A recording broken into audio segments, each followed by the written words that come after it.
Year 1, Day 255. The agency continues toward its goal of docking 2 spacecraft. A new launch vehicle called Dalef, based off old Fenris components, is readied on the pad.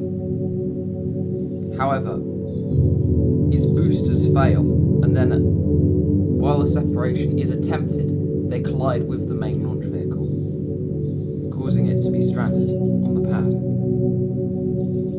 This launch vehicle intends to replace Fenris and uses Fenris-derived components.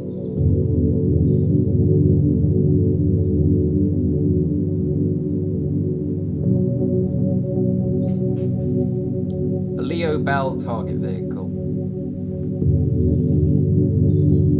is launched. However, as soon as the rocket lifts off, a fuel line on one of the engines in the skirt begins to leak, and the engine suffers an explosive failure, causing the vessel to tumble end over end towards the runway. The skirt is separated, but its SRBs fail. By this miracle, the vessel survives initial impact, but is later destroyed. Another Dalef is readied on the pad. All 4 boosters successfully ignite. However, the vessel begins spinning rapidly. Whether this is due to offset booster positioning or phantom forces, it is unknown. However, the vessel is proceeding smoothly. This launch attempts to complete a contract that was failed by Prometheus, as the second stage was shut off and the payload jettisoned before a high orbital apoapsis was attained. The core stage continues to burn for its fuel.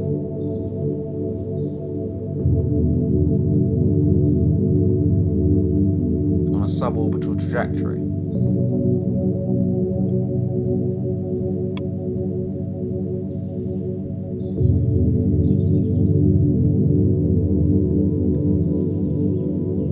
The core stage cuts out and is separated. Dalef is a unique design consisting of a 1.5 meter fairing ring, where a 0.9375 meter upper stage is hung inside of it. Although this may not be the most space efficient, it does mean that shorter upper stage designs can be used, and known manufacturing technologies utilised.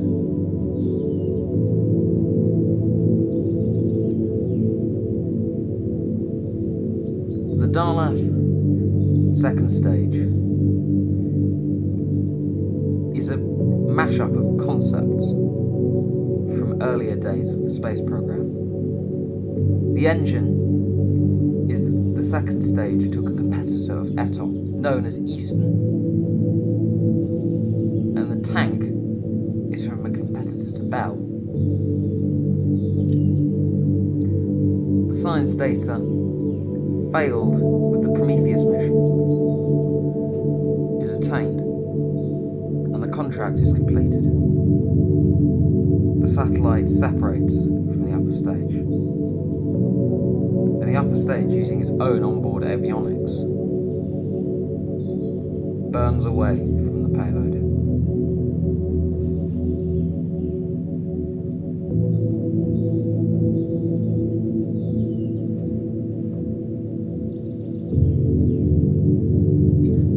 Ground crews, monitoring the launch of another Leo Bell target vehicle, accidentally drop the bossart from the launch stand instead of engaging fuel lines. However, it is no matter, as no components were harmed in this drop.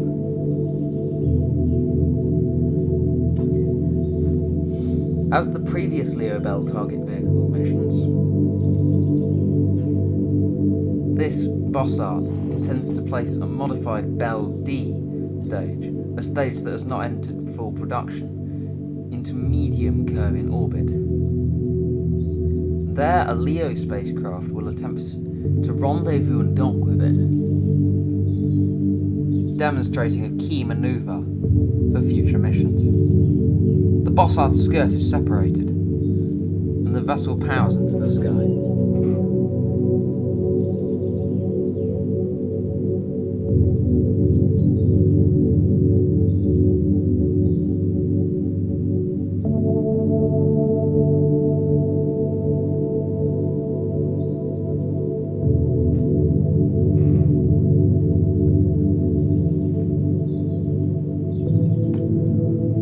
The bell separates from the Bossard and engages its engine.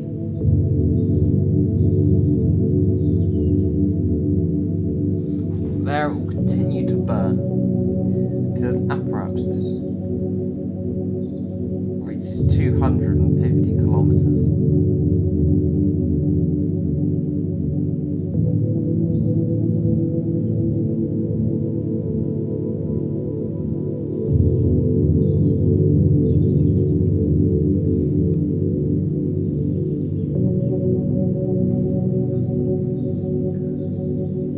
A short 189.2 meter per second burn is plotted as apoapsis circularizing the orbit and preparing the target vehicle for the Leo mission.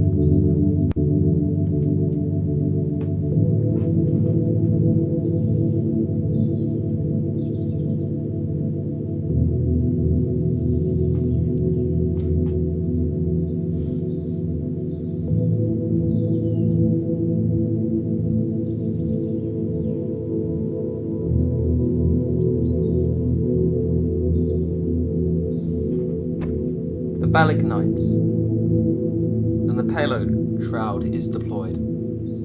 However, one half of it catches on the docking port and nearly blocks it permanently. However, due to the thrust of the engine, it does eventually peel away.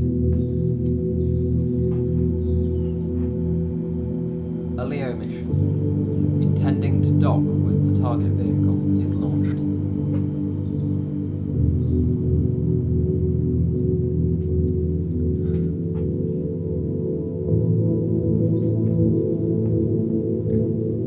Lifting aboard a Prometheus 2 launch vehicle, like all previous Leo missions.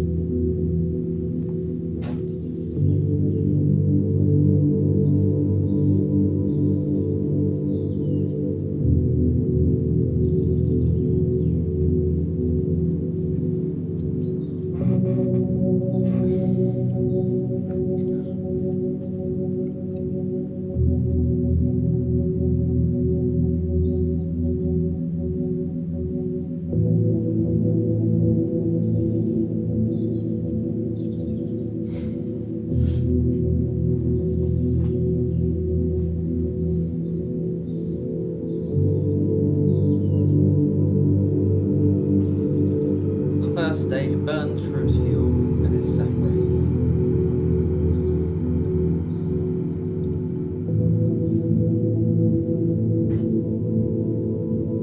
The second stage fires and continues to burn. However, the fuel tank suffers an oxidizer leak and dooms the mission from reaching the target. It is attempted to use the Leo's thrusters to reach an orbit and complete the tourism contract. However, due to the huge delta V deficiency, this will be unlikely.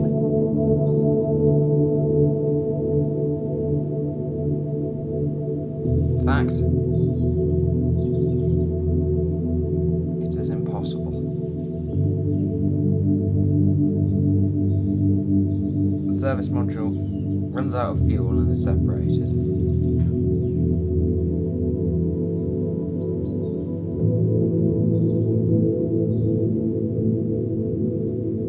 The retro module is separated, and the pod orients itself for re-entry, completing neither the docking contract nor the tourism one. Leo 3 is a resounding failure.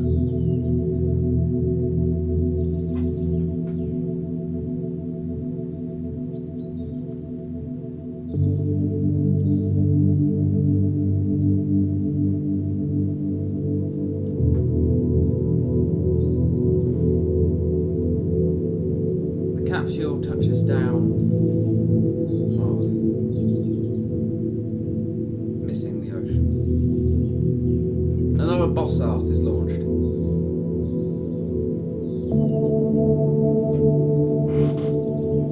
This time it carries a Burke probe designed to impact the Mun like all previous Burke missions.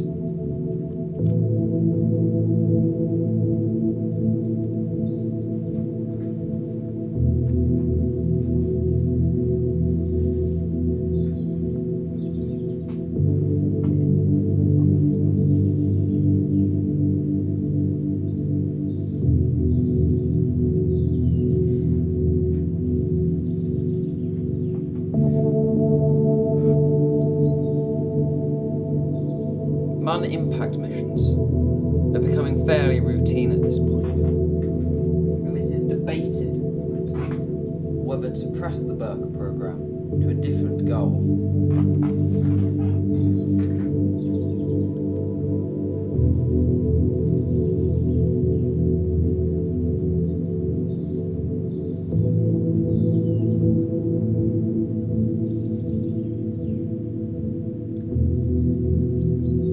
The study shows that should the equipment truss and antenna be replaced with a solid rocket motor and small command pod, a landing, a very rough landing nonetheless, but still a landing, could be achieved on the Mun. The bot art is separated from the bell stage, and the bell completes a final kick into orbit of kerbin.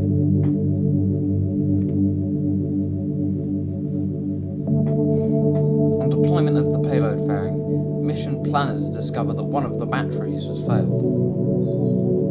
This is no matter though, as the probe still contains 3 others. An encounter to move the Mun is planned. The stage orients itself and burns.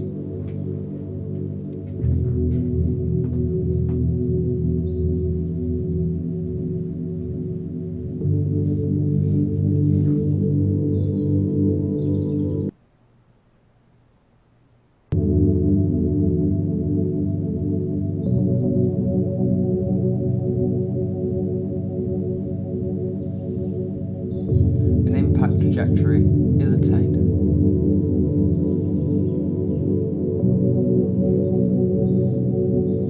And the probe is separated in a way that hopefully means the bell stage will impact the Mun along with the probe.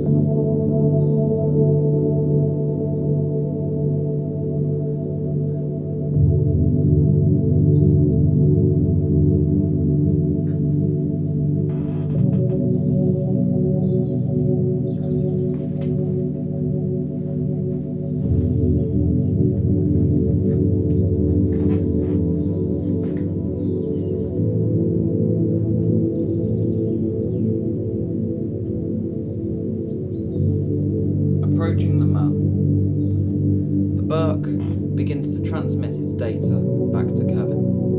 However, due to the failed batteries, electric charge runs dangerously low. And due to the fact that Burke is on the far side of the Mun, there will be no opportunity for recharge. With just a mere 3 units of electric charge remaining,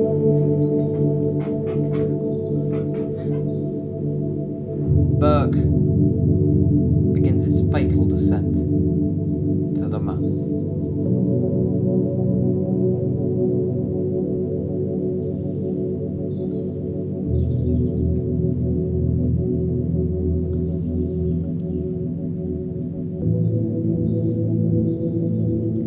Burke impacts the Mun.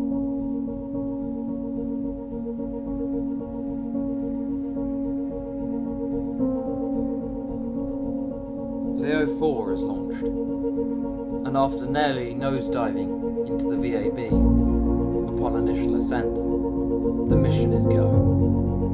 Like Leo 3 before it, it will attempt to rendezvous and dock with a Bell target vehicle.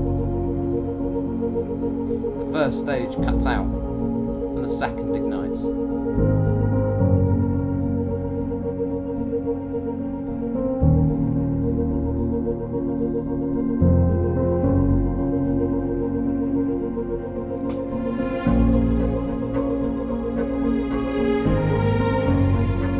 The second stage reignites its apparatuses.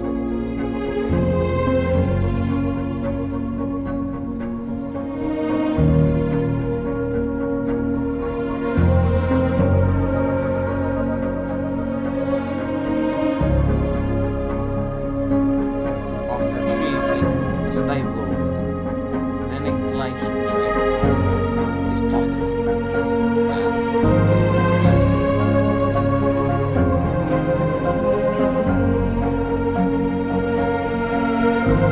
Cancelling all relative inclination to 0 is another burn is performed, raising the apparatus to match that of the target vehicle, and therefore perform a close encounter.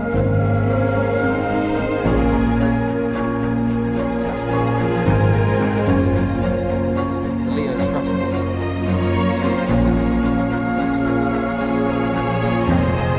And 2 hours into the mission, Leo arrives.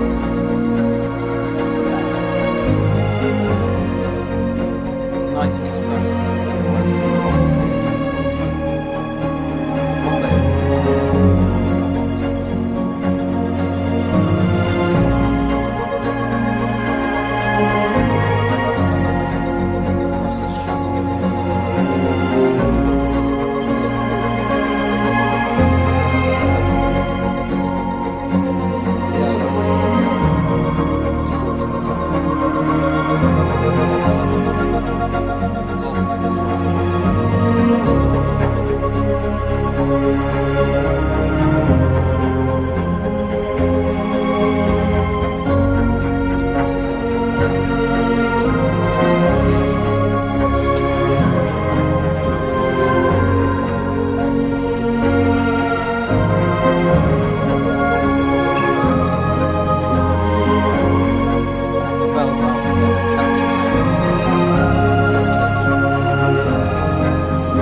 Cautiously,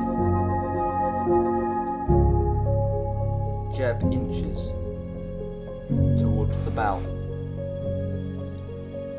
hoping to attain a soft dock of the target.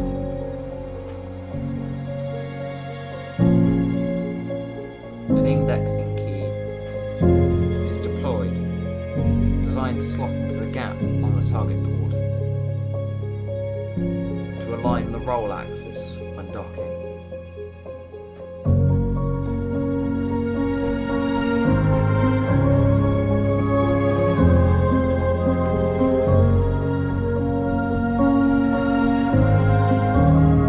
Alignment is go.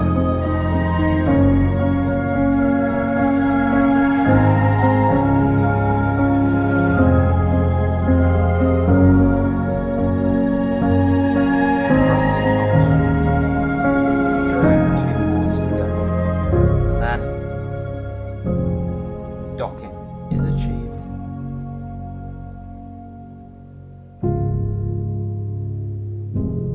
The two craft now tethered, they begin to circle kerbin.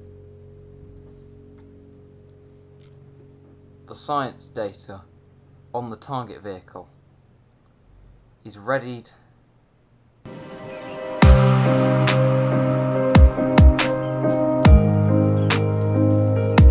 and then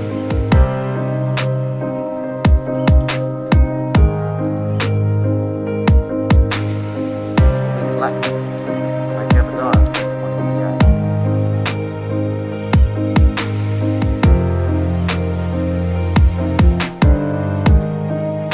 Jeb receives the information from the outboard experiment.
Leo's drogue chute deploys.